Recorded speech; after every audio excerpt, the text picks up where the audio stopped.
Kung iniibig ninyo ako, tutuparin ninyo ang aking mga utos. Ito po yung sinabi po ng ating Panginoon Hesus sa kanyang mga alagad. Napaka-exit lang po ito. Ang John 14:15. Kung iniibig niyo ako, tutuparin ninyo ang aking mga utos. Maliwanag po. Lagi pong sinasabi po pag nagpo-post po ako, ang tunay po na Kristiyano ay pinamumuhay, ipamumuhay natin araw-araw ang mga utos, mga turo ng ating Panginoon Hesus. Kasi po, sabi po natin Panginoon Hesus sa Marcos 7:7, sinusunod ninyo ang tradisyon ng mga tao. Tinuturo ninyo na sa Diyos ang inyong tinuturo, pero mas sinusunod pala ninyo ang tradisyon ng mga tao.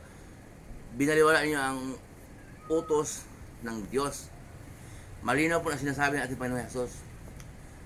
Kung sa doon na po sa John 14:6, ako ang daan, ang buhay at ang katotohanan, walang makakapunta sa Ama kundi sa pamamagitan ko. Sarado po. Sarado, pero yung iba po sa atin, may ibang daan pa.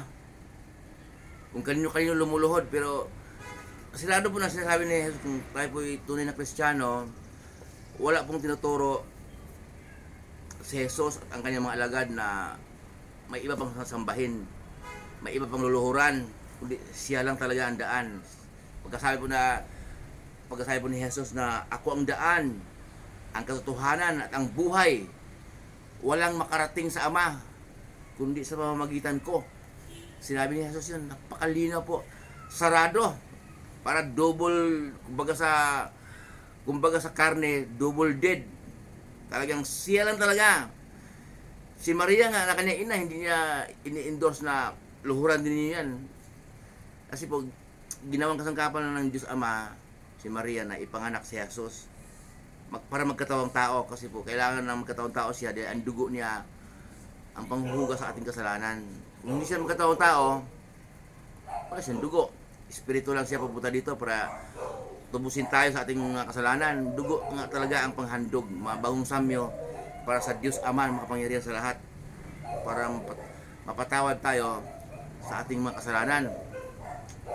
Gaya nung lumang tipan, dugo ng mga hayop, ngayon naman dugo ni Jesus. Dugo na yung ang panghandog sa mga kasalanan nung lumang tipan po, panahon ng mga propeta. Ngayon naman, dugo ni Jesus ang panghandog. Kung sasampalataya po tayo sa Kanya, ay ang dugo niyang maghugas sa ating kasalanan, maglinis sa ating karumihan. Kaya sabi ni Jesus, kung iniibig niyo ako, tutuparin niyo ang aking mga utos, sabi niya. Kaya hindi po tayo makatupad dahil sa hadlang po ang ating mga kasalanan. Ang kalaban po natin pala, sarili natin.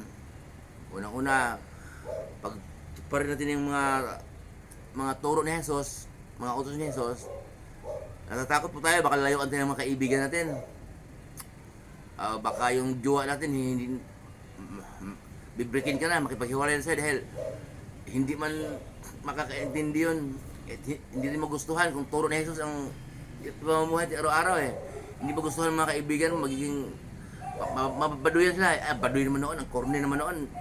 Kaya yun po ang kaya hindi tayo makasunod.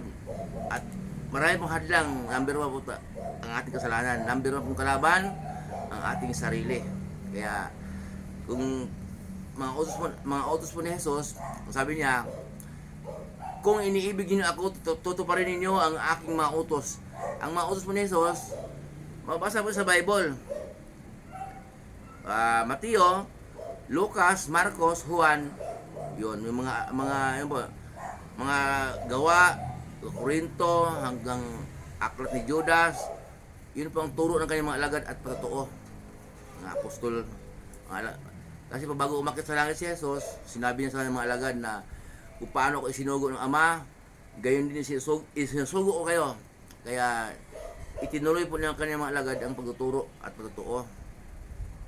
Kaya buong New Testament po, yun po ang mga turo ni Jesus at mga patotoo ng kanyang mga alagad. Sila lang po ang kailangan si Jesus na po ang kailangan mag-ibanghelyo at basahin din po natin, isi-serve natin sa mga mahalin sa buhay o kung may banal na espiritu ka na nangunguna sa'yo, talaga isi-serve mo yan. Ihayag mo yan, yung ibanghelyo. Yun ang kaligtasan kasi may malasakit sa tao. Kasi kung mayroon kang banal na espiritu na nanguna sa'yo para sabihin mo yan, mga salita ng Diyos, may malasakit ka sa tao. Muli po yung lingkod, si Chef Roy, ingatan po ng Diyos, pagpapalain po ng Diyos, sasamahan ng Diyos kahit saan tayo pupunta.